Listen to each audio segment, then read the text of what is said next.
Okay, here we are. This is Deepak again, and I have the privilege of being with a street poet, Baba Brinkman, a rapper. He raps on science, on reality, on evolution, and everything that humans are curious about. I met Baba at various conferences during the years, but one that I go to every year is called Science of Consciousness. It used to be called Towards the Science of Consciousness. By the way, tomorrow I'll be traveling to San Jose to a conference called Science and Non-Duality. And I'll be posting some interviews with some scientists and philosophers from there as well. But today I want to welcome Baba Brinkman, as he's called, and he's a poet, he's a rapper. And before we get into some of his songs, his performances, his philosophy and all of that, I want you to start clicking the like button if you're enjoying this conversation, as you enjoy the conversation as it proceeds. And also, if you like it, please share it with your friends so that we can expand the conversation. The only way to understand more is to expand conversation without an agenda. So, Baba, what is your name? What's your real name? I will introduce myself before I start talking about my agenda. My real name is Dirk. Which is a Dutch name, and that's also my father's name. I'm Dirk the Fourth, but I've never been called Dirk. My entire life I was called Baba, and my parents were, let's say, disciples of Taoist and Hindu and Sufi masters in the 70s. I see. So they went to ashrams and they meditated and did yoga and sought for the transcendent and the infinite in their own way. Sure. And when I was born, which was a home birth in a log cabin in central British Columbia in the Rocky Mountains, very far from any hospitals, when I was born, apparently I was born with a contemplative expression on my face, not crying. And for my father, this was empirical evidence that I was the reincarnation of an enlightened being from the past. So he said, he's a Baba, he must be a Baba. So he called me Baba at birth, and I've always been called that since, but he didn't quite have the guts to write Baba on my birth certificate because there was a family tradition to uphold. So I was Dirk on paper and Baba to my friends and family since I've known. And where did you grow up? I grew up in Vancouver. I was born in the about 8 hours east of Vancouver, but I grew up there, and my family's business/culture is tree planting. So my father founded a tree planting company in the 70s, and I grew up around these sort of reforestation workers. You went to school in Vancouver? Yes. College? Yes, Simon Fraser University. Okay. I studied comparative literature. So I would consider myself a student of poetry. Wow. And then I did a master's at the University of Victoria, paying my way through by planting trees every summer and teaching myself how to rap to the rhythm of the repetitive shovel, take 3 steps, dig a hole, plant a tree, move on to the next. And the plantation song tradition as rap. Nice. I'm a student of poetry too, but tonight, in fact, over here, we have a 2-hour performance on the Sufi poetry of Rumi and Hafez and other people. I grew up with Shakespeare and Walt Whitman and T.S. Eliot and Chaucer and Indian poets, Tagore, etc. Chaucer was my thesis subject. I see. Yeah. Well, so we share something in common. Yes. When did you start rapping about the subjects that you rap about? I've seen you at all these conferences, and you're a big hit, and we're going to play some of your music as well. So I now bill myself as a peer-reviewed rapper, and I do science communication via rap, which is sort of a surreal place to have landed because I'm a humanities person by education.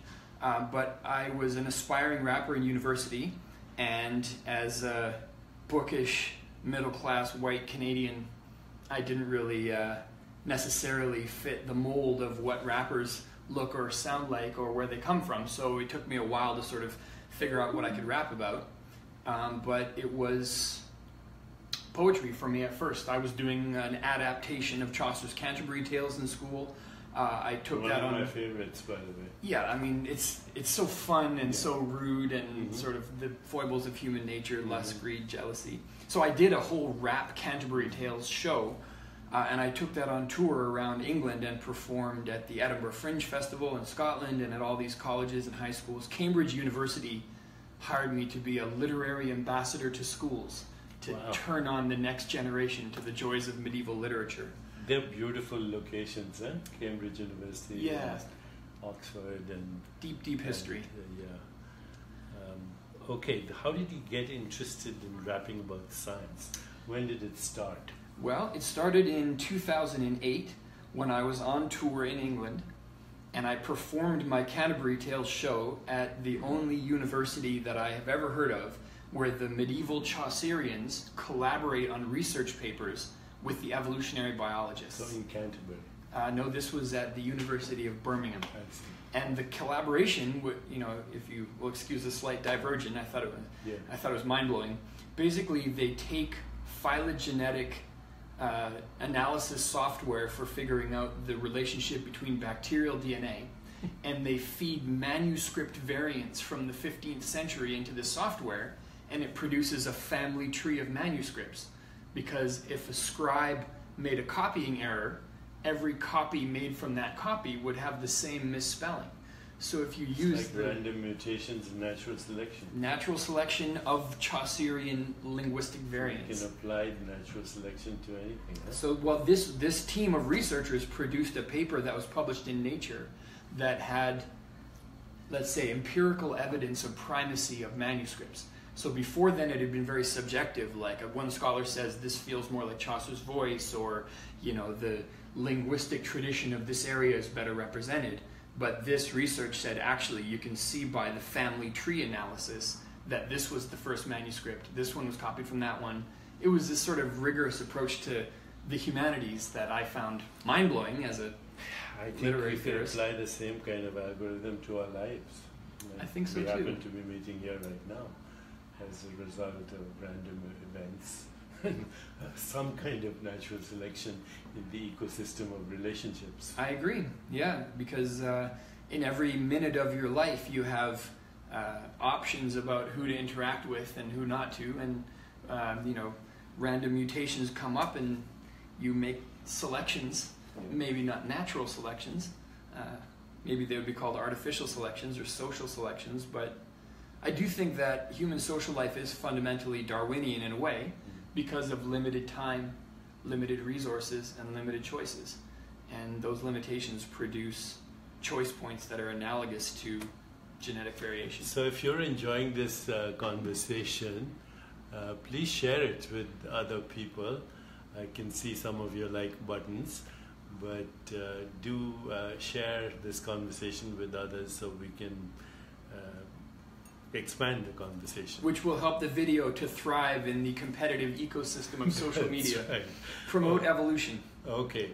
So sorry. Let's get into science. Diversion. The rapping. The bacterial geneticist at University of Birmingham was Dr. Mark Palin. He saw me perform the Canterbury Tales and he said, could you do for Darwin what you did for Chaucer? So the challenge was communicate evolutionary biology and the legacy of the origin of species in rap form. So you've been doing that for a while, and as you did that, you obviously became quite an expert in the understanding of Darwinian theory and evolution. Well, I wouldn't presume expert, but I need to be conversant. Yeah, enough that you don't embarrass yourself in front of great scientists. Precisely, or audiences. Because when I did the Rap Guide to Evolution as an off-Broadway performance, there was a daily Q&A where I'd say, ask me anything about human society, and I will offer a Darwinian interpretation of how it may have come to be through a mix of genetic and cultural selection. And if people asked me about something and I had to say I've never heard of that, it was deeply embarrassing. So it was motivating, let's say.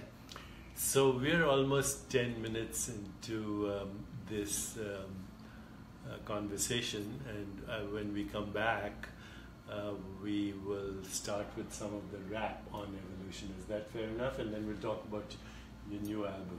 Yes, and actually the first song on my new album has a whole introductory rap, which is about the evolution of brains and minds. We'd love that. So we'll be back in 15 seconds. Well, we're back right now. So let's get on with it. Explain this, what you're going to play. All right, so this is a song. I'm just going to cue up the speaker here.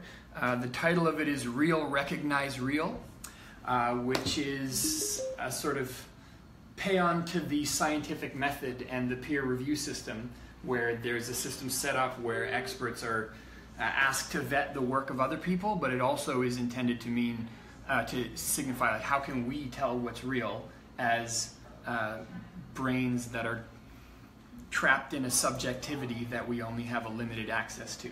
Let's go with it. How did this evolve? So this is, let's see. Can we make sure that the sound gets through, huh? Yeah, I hope people can hear. There's a little piano riff playing. Okay, can you hear us? Can you hear the piano? Comment if you can hear the... Let us know. There's a little vocalize in the background. All right, here, I'm coming in after the next bar.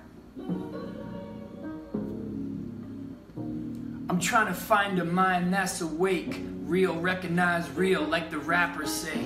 I can see you have it too, Deepak, namaste. Okay, brain cells, activate. I'm coming at you from a brain in a vat, a brain trapped in the skull of someone saying a rap. You couldn't see from my perspective if your brain was attached to my optic nerve, cause if your brain was intact, it wouldn't work. You just end up bringing your mind along. So a better way to connect is via this dialogue. I have a thought, I find a beat to recite it on, and if it lands, you have a similar kind of thought, igniting a spark in dark places. The fact that we could even share thoughts is amazing. What's a thought made of, if not information that's contagious? I caught the plague from Black Thought, De La Soul, A Tribe Called Quest. They infected me with the memes to rhyme complex. Conscious hip-hop, what a fine concept. But I'm trying to discover how I'm conscious, how I can say a line with a line on deck, memorize rhymes and improvise content. How can I invent?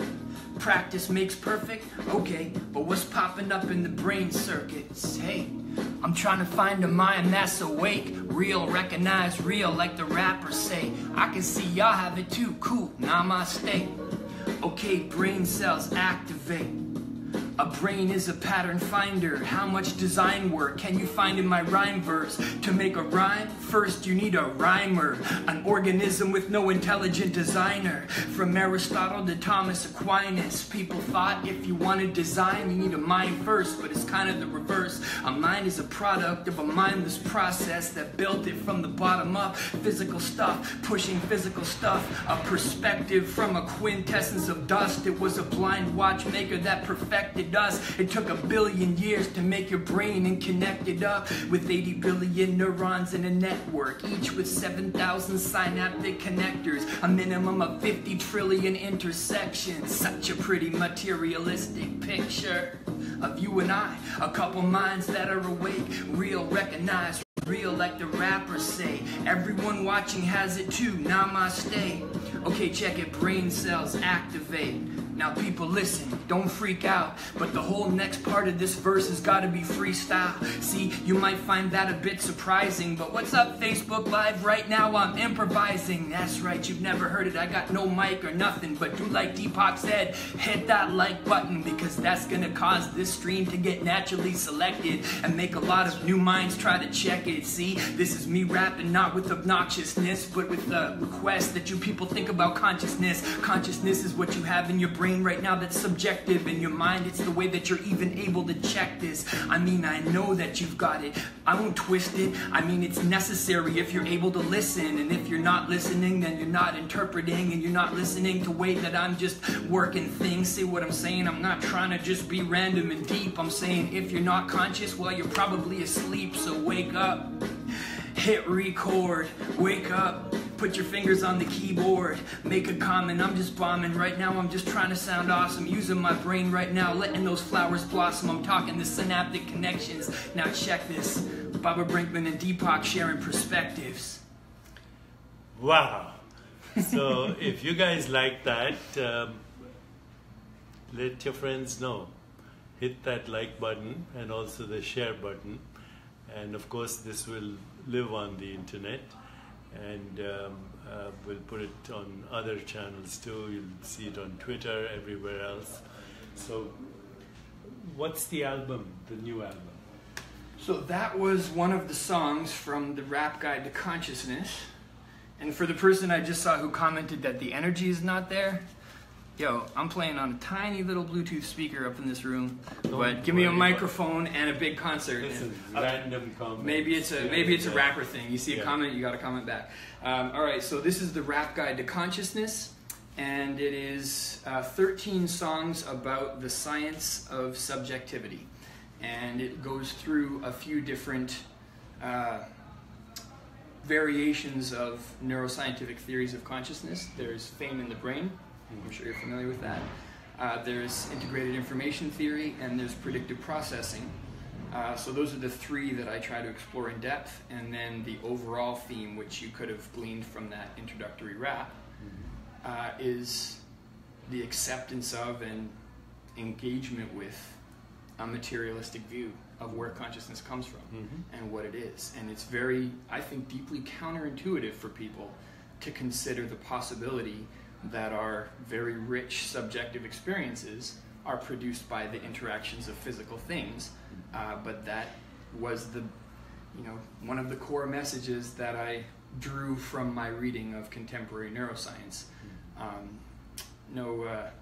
No supernatural explanations allowed in a research lab. So how, without supernatural explanations, can you get to subjectivity, the hard problem?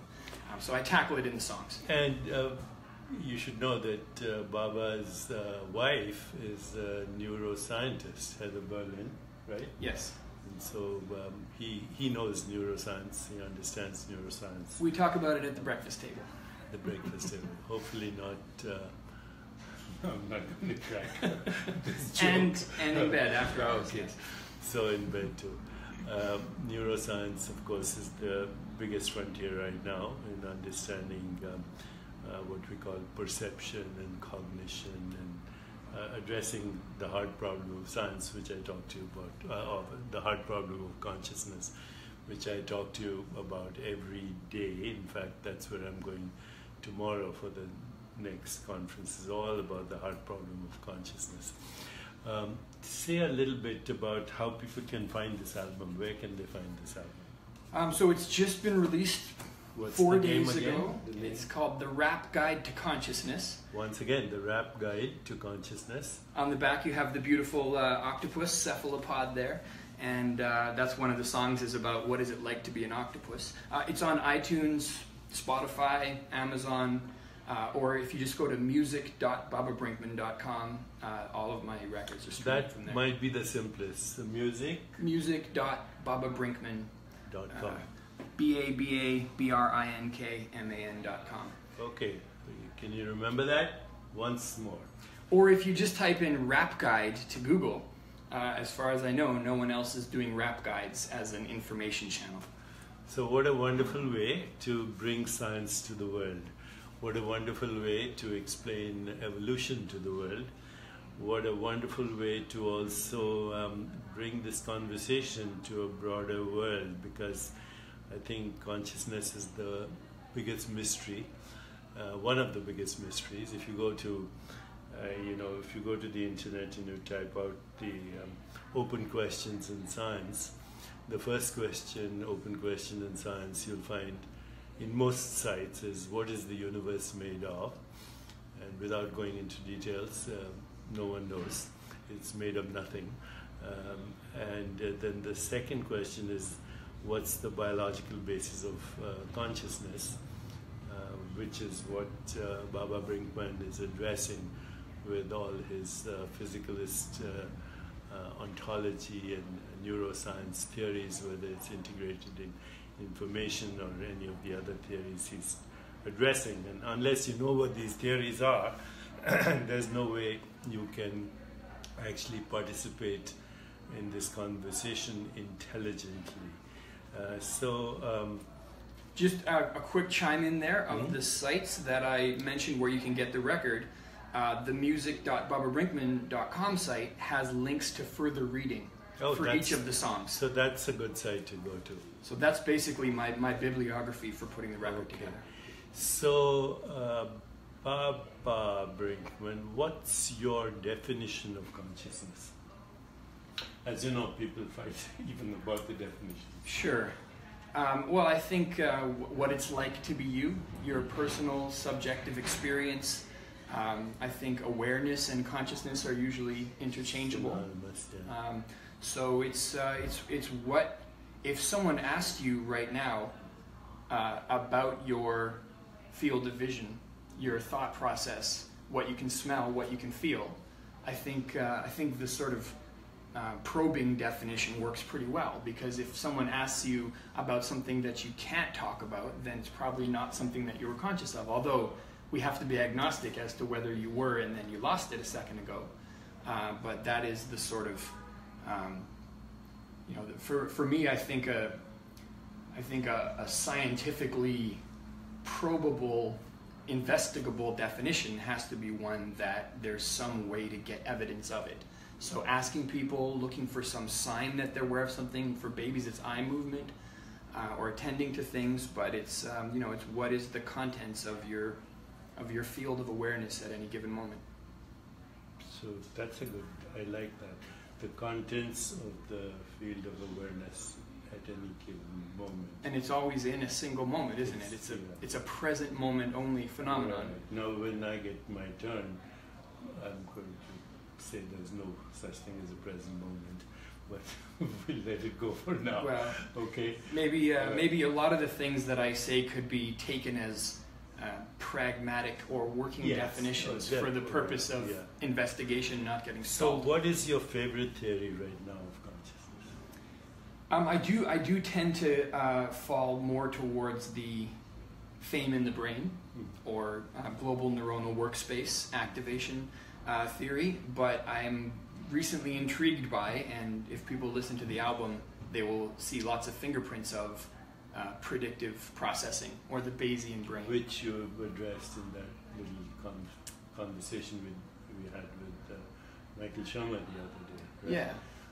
I predict, therefore I am. I predict myself, therefore I am. Yeah. Your sense of self is actually a calculation by the brain of what you are in any given moment. And I come to this through evolution as my journey, because my previous rap guide was about evolution. So when it comes to theories of consciousness, I'm looking for evolutionary plausibility. I'm looking for how would this have been produced by natural selection, or if not by natural selection, then what other mechanism are you proposing that would produce it?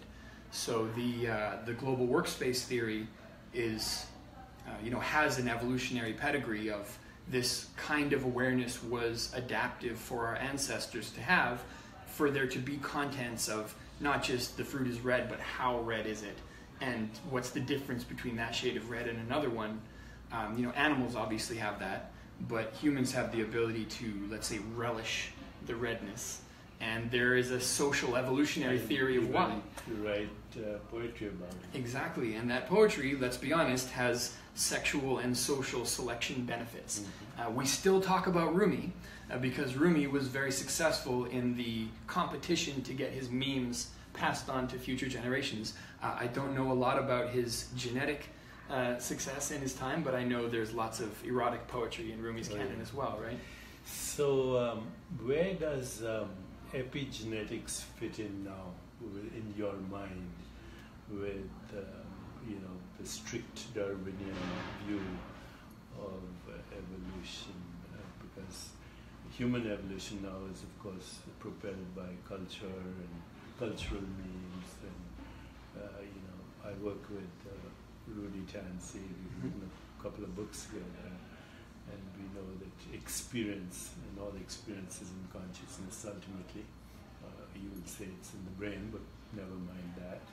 But experience does shape gene expression. That's true, yeah. And that experience can be passed on to future generations as well, right? Or so it seems with some animal experiments. Yes. So where does that change a little bit the strict neo-Darwinian theories of evolution, that experience somehow might modulate gene expression, and that in future generations the active genes might naturally select themselves out? Okay, so from what I've read on this, the orthodox Darwinian position that you can look at the last 3.5 billion years as a straight competition of genes to be passed down into the next generation, leading to structures and behaviors that maximize fitness. I don't think epigenetics challenges that.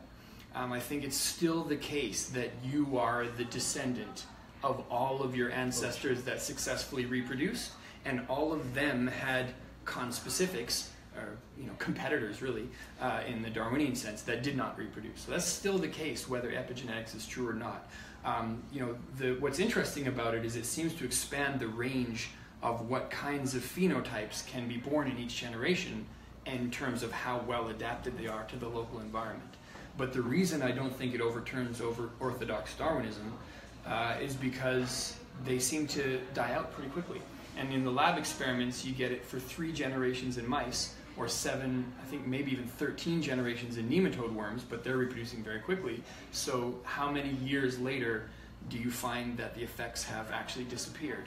And in humans, obviously we can't run controlled experiments. My father was born in 1945 in Holland, and there are good research studies that show that people that lived through the Dutch famine have children with completely different metabolisms.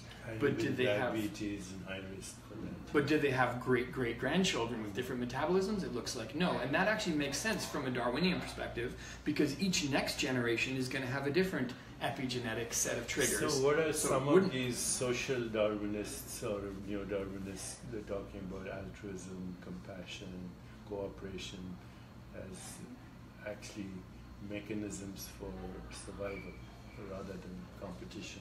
Well, here's one way in which I diverge What's from her name? some. Lynn Margulis, yeah? yes. What do you think of her? Not only are we part of groups, but we are also composed of groups, aren't we?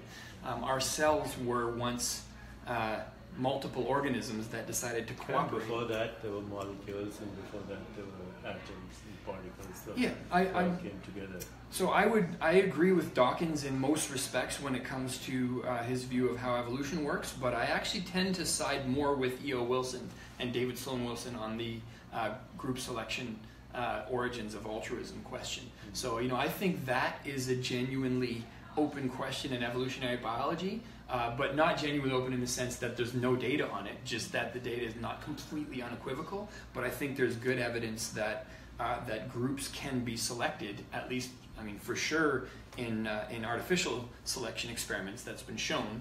Then some Darwinians would say, but it doesn't happen in nature. I think it probably does, and I think there's good mathematics that show that competition within a group is bad for the group, but good for the individual.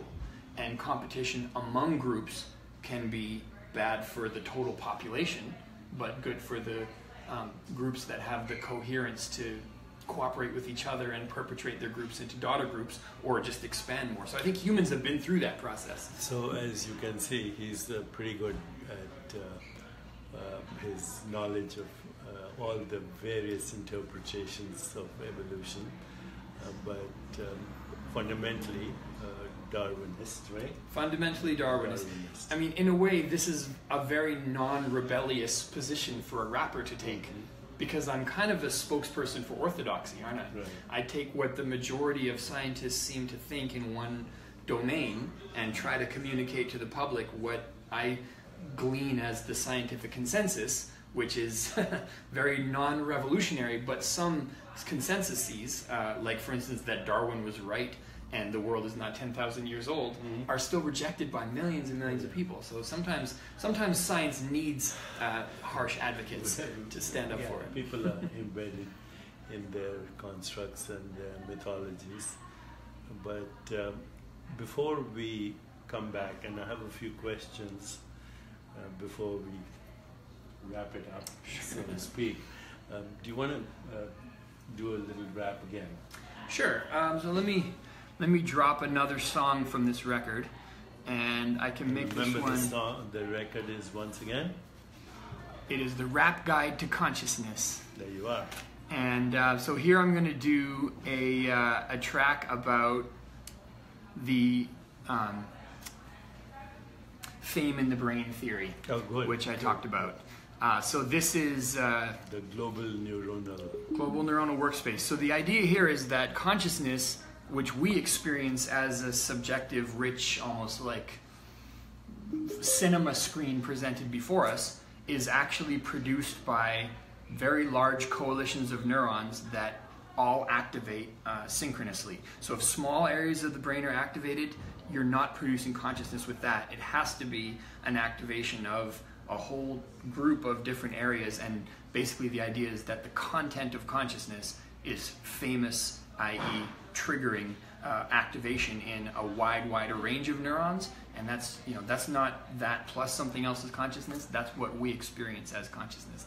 So that also is a view that my wife Heather has presented in some of her lectures, and so I wrote this song to try to help her share her idea of consciousness with a large group. Beautiful. And the song is called Forget Me Not. Okay, before we go there, by the way, I'm having lunch with your wife later. I believe you have a child now, right? Try to behave yourself. Yeah, I'm just joking. We have two children now. So our daughter Hannah is 3 and Dylan is 11 months. Okay, very good. So a meeting of a merging of. Okay, so this one. Don't worry, there we are. All right.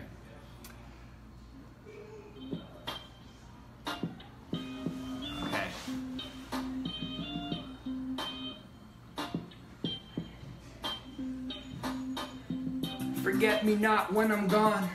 You are the platform I want to be trending on. Forget me not, let me not fade. I want 15 minutes of fame in your brain. I'm just trying to remedy the limited status and recognition situation of scientifical rapping. I got a lot of competition trying to get your attention, from famous actors to the fittest Kardashian. But I'm shameless with the fame seeking. My aim is eking out a piece of real estate when I'm speaking. Infiltrating a niche in your mental ecosystem, flipping the switch and initiating a sequence. The scanners capture a pattern of activation and cascade, the avalanches and chain reactions, and that's fame in the brain. Now I'm saying if the answer's yes, then I guess I have access. I'm trending, but only vocally, locally in your cortical workspace. Platinum, globally I'm not exactly getting broadcasted, but if your brain is active, then I got what I'm after. So forget me not when I'm gone. You are the platform I want to be trending on. Activating a bunch of your neurons is just one of my main turn-ons. Forget me not, let me not fade. I want 15 minutes of fame in your brain. Earthquakes in the global workspace. Consciousness explained. Wait. All the thoughts and feelings, you're always dealing with the brilliant visuals and perceptual vividness. It's either an incredible waste or an adaptation, enhancing your basic Darwinian fitness. So bear witness to inner mental richness and communicate it with linguistics. Food for thought. Maybe we only savor flavors just to be able to tell people that it's delicious. I know it doesn't feel like that from the inside. Experience feels like it's intrinsic. But why would natural selection give us the talent to reflect, if not to share reflections with some listeners? So can you savor the flavor of my lyrics? If not, you'll probably tell people it's best to skip this. But if so, if you think the info-rich flow is dope, tell everyone that it's delicious. Good. Very good. Excellent. Thank you, sir. Share it with others.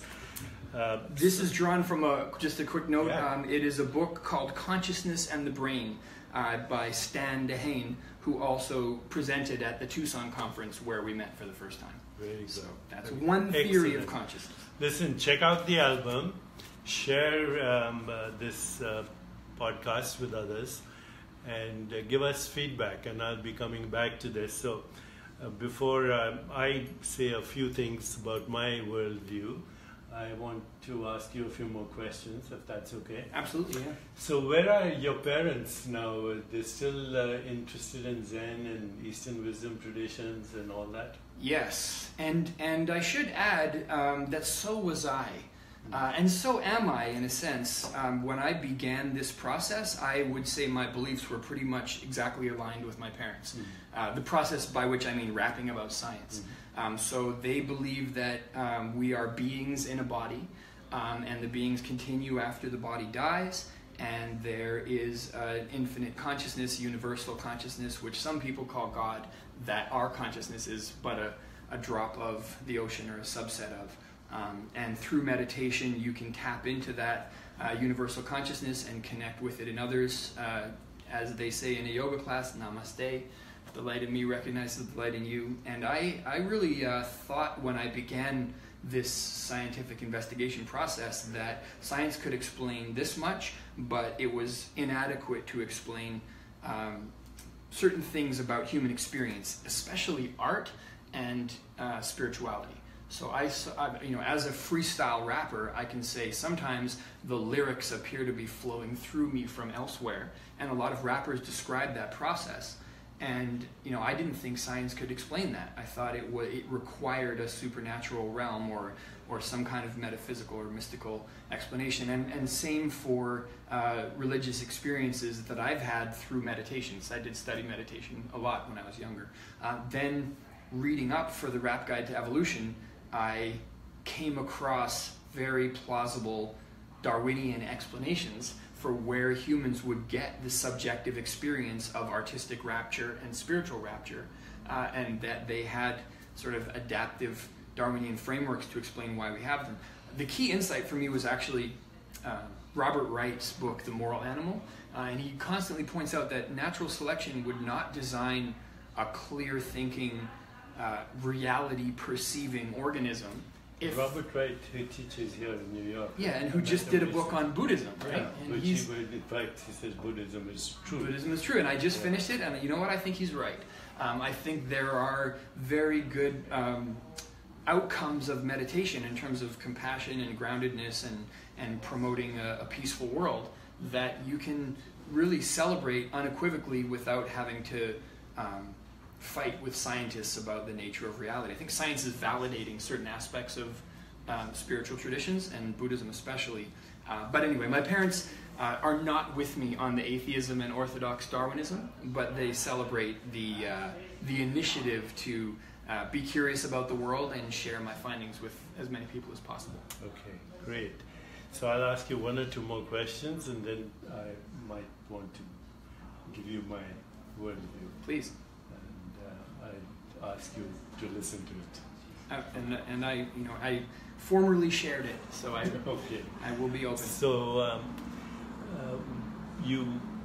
all of us use the word I frequently. You've been using it, I this and that.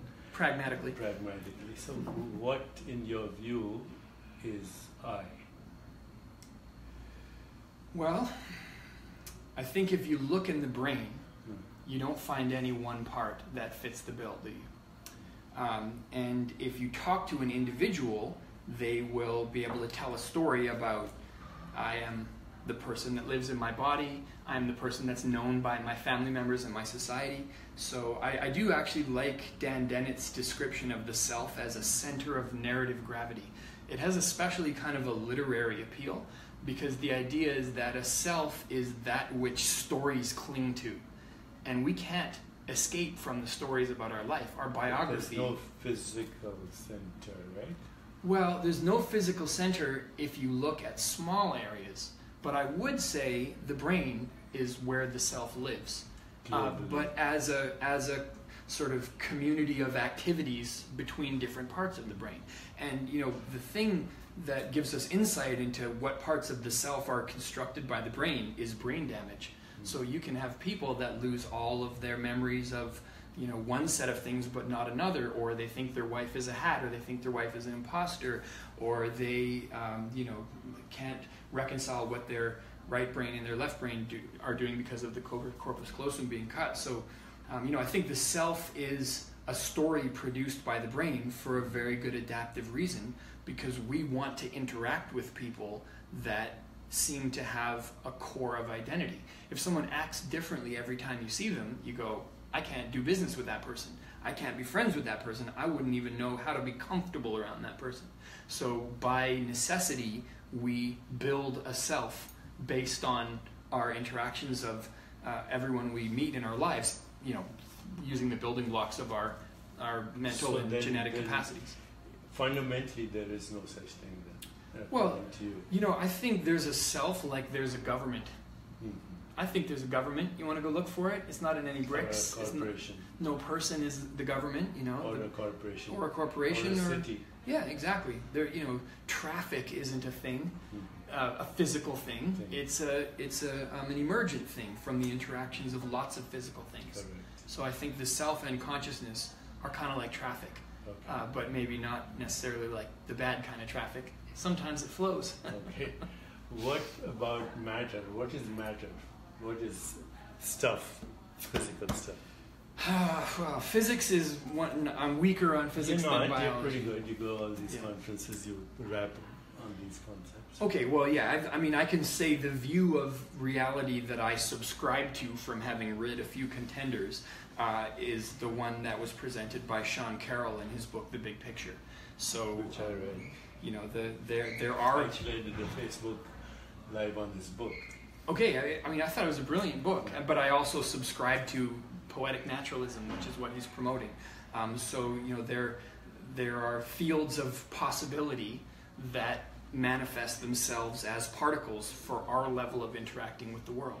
But when you zoom in close enough, you get the behaviors of the fundamental particles or properties of the matter behaving in a very counterintuitive way, which he presents the Everett interpretation, the many worlds hypothesis. It's going to take more investigation. So now we have multiverses. Multiverse, yes, and that seems plausible to me. I think but that's why I'm always coming down to like fundamental from a theoretical and a mathematical perspective. It might behave one way, but we should have a view of the practical kinds of matter that we interact with that is going to leave us at the least adrift at sea possible. And I think the sort of standard view, the standard model of physics, the core model, describes the world we interact with very comprehensively. Notwithstanding that we don't know what the vast majority of the universe is made of, right? Well, yeah, that's part of the joy of scientific investigation. The empirical world is not even 0.01% of what exists out there.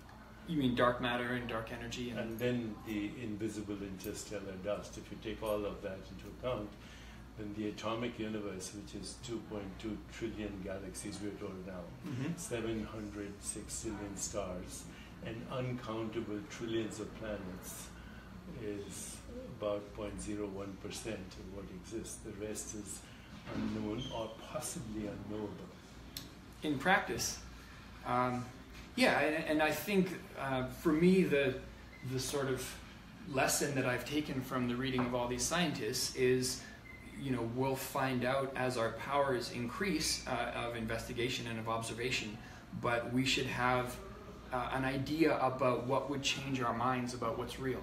And I think the standard of evidence that science in general asks for is a reasonable one. So who's the we that's going to find out? Well, future generations, I guess. But we'll probably find out a lot in the next few decades.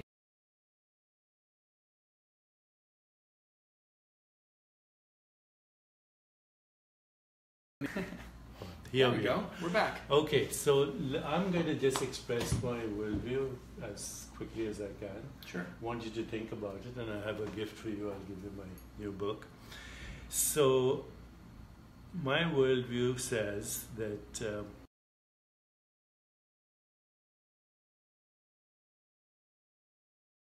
does the counter keep going? So there's no such thing as the universe. It's a human construct. There's no such thing as a body. It's a human construct. There's no such thing as a mind. It's a human construct. And there's no such thing as God. It's a human construct. My definition of consciousness is a little different.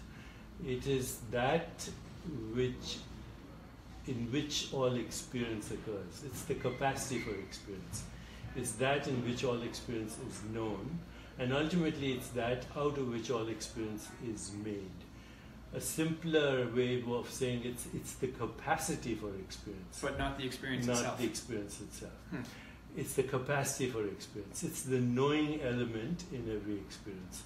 So had I not been indoctrinated into labels and constructs, I wouldn't say this is a gift. I would probably just experience a shape, a color, a form, a taste, a smell, and then interpretation, human interpretation. Oh, this is a gift somebody gave me, or this is a watch, or this is a hand, this is a body, that's a cloud, that's a star, that's a galaxy. So anything that we can name as humans, whether it's a gluon or a particle or a subatomic particle or a force field or anything we can describe, is a human story. Do you think we bring it into existence by describing it? We bring it into human experience, not into existence, into human experience. And this is a very species-specific phenomenon. Right. Okay, a dog or a cat wouldn't know what a gift was. What a gift was, or what a watch was. So let's go a little deeper into that. I'm sure you're very well read. You've read *Sapiens* and the book Hirari's. No, I have it in my Kindle, but I have not read it yet. It's a good book. I don't agree with most of it, but it's a good book. But as a deep historian, he says that until the cognitive revolution, which he dates to 30,000 years or whatever, there were 7 types of humans. Homo neanderthalis, florensis, rudolfensis, name it, habilis, erectus, etc. Ergaster. There's some interbreeding, but basically all these different species of humans, same family but different species of humans, had rudimentary language, danger calls and mating calls, till one species, Homo sapiens, the wise ones, the name we gave ourselves, created a language first for gossip. So-and-so sleeping with so-and-so. And then that slowly evolved into a language of stories. And as soon as we started telling stories, then we took over the world.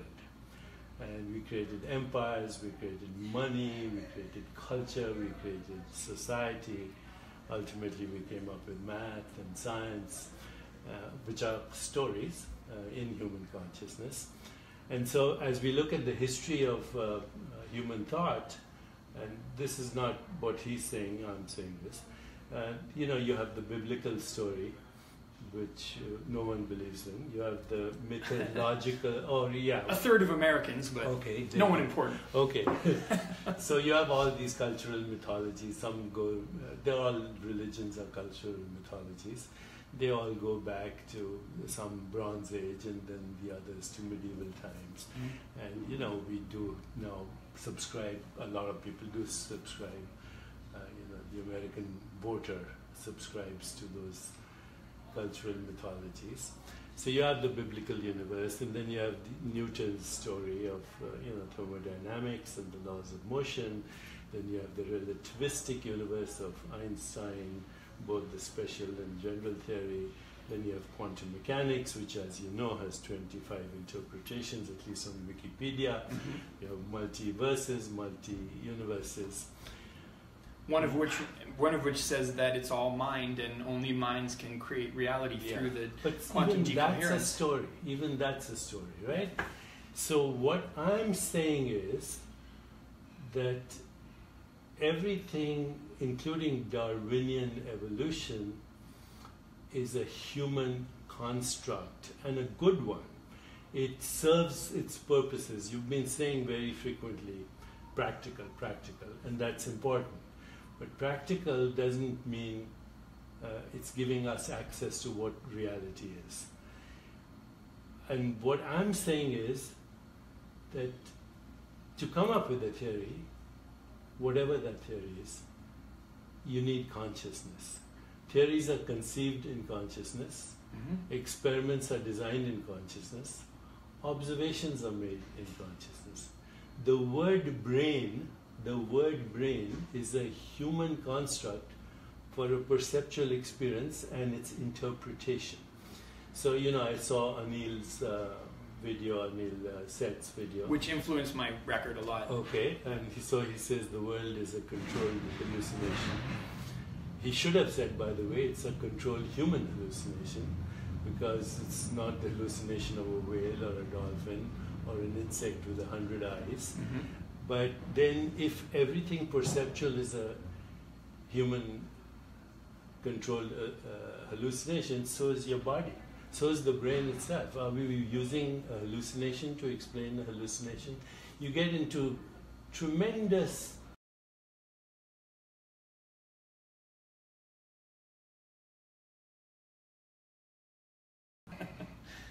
the greatest application of Zen mysticism is waiting for technology to be fixed. Did you see? I did that and it came on. So what I'm saying is, first of all, we still know, notwithstanding all the theories, we don't know how we experience this. We don't know how we experience this. We don't know how we experience a thought. We don't know how we experience insight, intuition, introspection, creativity, imagination. If I imagine the face of my mother, there's no picture there. All you scientists are realists.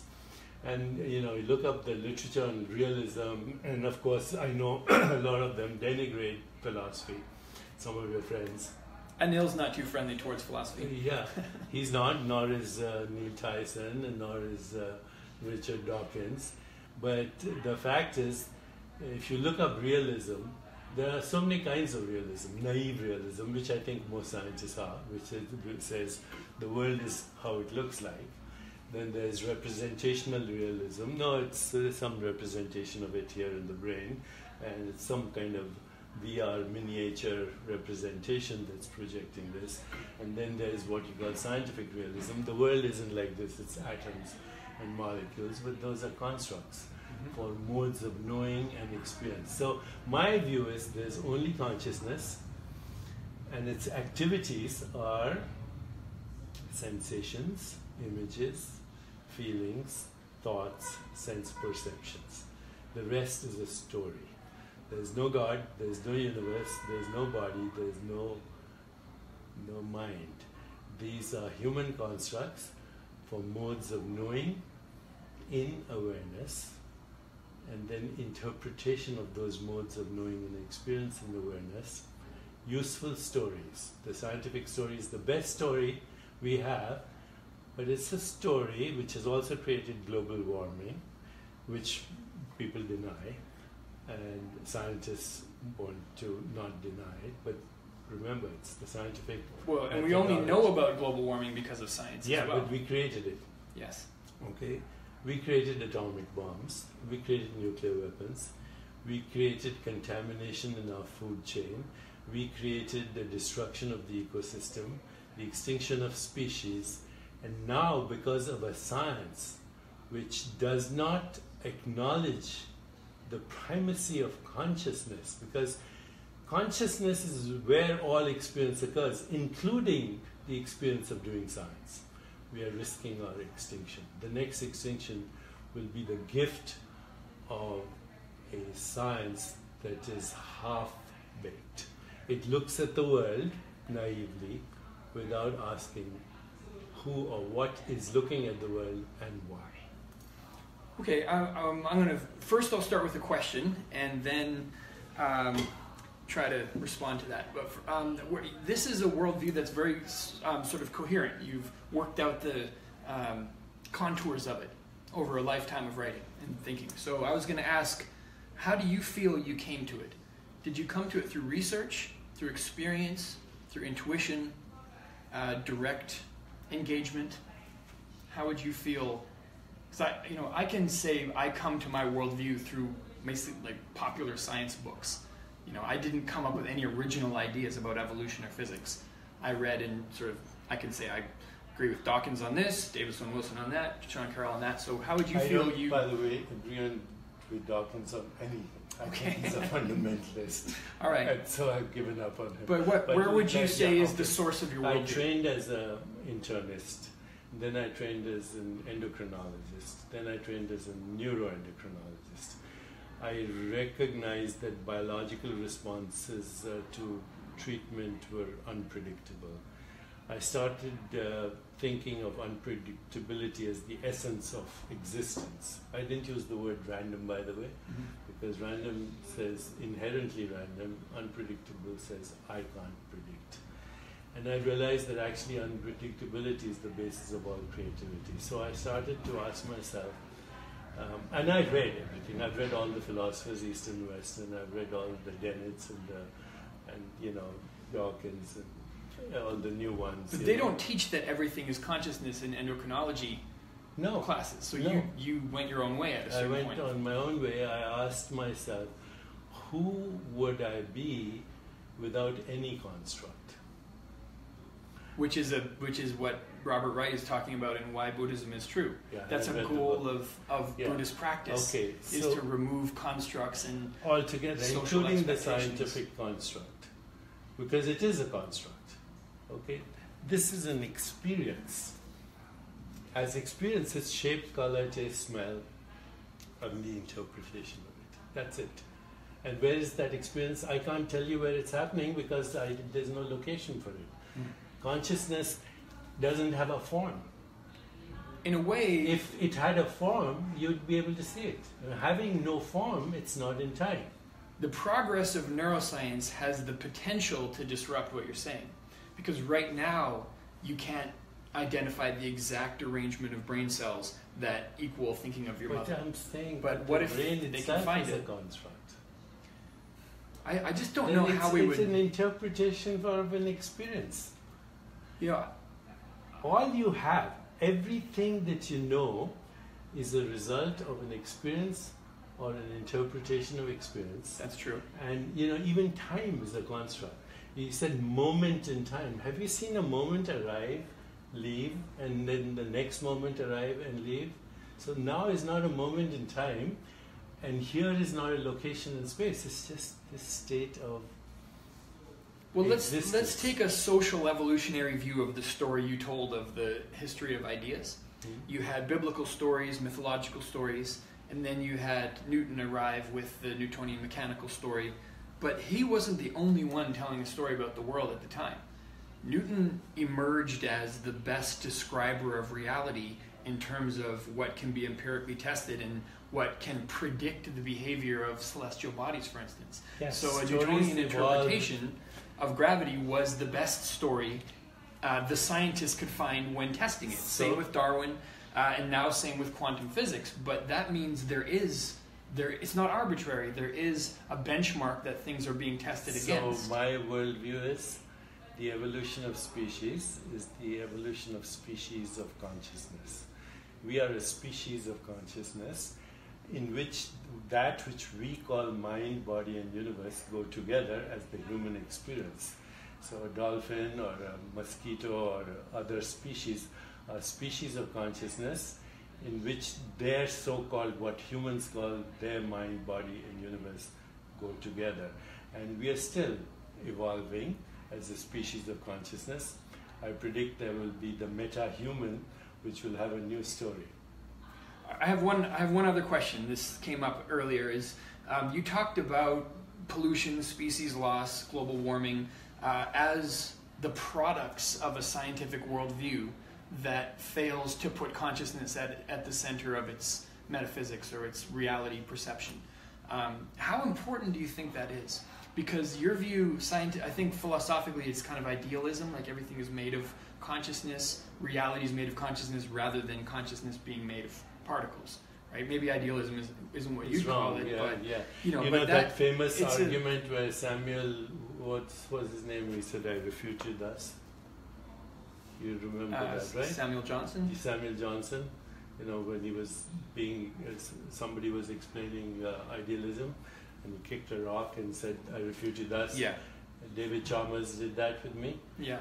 Your leg is an experience. John Searle did it in Tucson. He said 5 fingers, 1, 2, 3, 4, 5. Yeah, but you see, your pain, your hand, your body is an experience. This is all engendered in consciousness. So listen, I think we've carried this conversation. Just to conclude that question, if you think that the problems of the world in terms of compassion and conservation of the environment, solving global warming, those things won't be solved until the scientific mainstream accepts the consciousness first view of what reality is. I'm not saying that. I think we need to, we need to say that science alone cannot solve these problems. We need the emergence of qualities like love, compassion, joy, equanimity, continued curiosity, and a lot of humility. I agree with all that. A lot of humility. If the empirical world is 0.01% of what's there and the rest is unknown or possibly unknowable, then we need, to conclude with Rumi's poem, he says, exchange your cleverness for bewilderment. Well, I think we can align to a great degree on the goals and the world improving aspirations, and then question how much the metaphysical disagreement matters when we have a common goal in mind. We have a common goal, but where we are going with science now, multiverses, multiple universes and multiverse, it's all metaphysics. It's not even science. And mathematics is the best metaphysics there is, I think. Where is mathematics if not in human consciousness? Yeah, it's in a space of logic and ideas, but it's not. There's no physical substrate needed for that, is there? Can you do me a favor? Just pick that book up. I want to give it to you. My audience doesn't need to see it. They know a lot about it. But I'm going to have you read this if you have the time. Thank you. And maybe you can do a wrap around this, and then we can do another event, maybe even at the center. Well, as a Chaucerian, I try to be able to embody different personas, worldviews, perspectives, and try to speak authentically from within them. In my climate change rap show, I do a whole rap from the perspective of a climate denier, which I think is repugnant as a worldview, but you got to get into it. Sure it's I'm not saying this is climate denial. I'm just saying I like to engage with the ideas of people I don't necessarily agree with on the details, so I will take the challenge. Thank you, and so thanks for joining us. Please share this video with other people, and we'll be back again. I'm hoping to have Baba Brinkman at one of my workshops so he can delight and entertain and educate and enlighten us as he did today. It's been a full hour, and thank you for your patience, and thanks for being with us. Thank you, Deepak, Thank you for having me on. Thank you.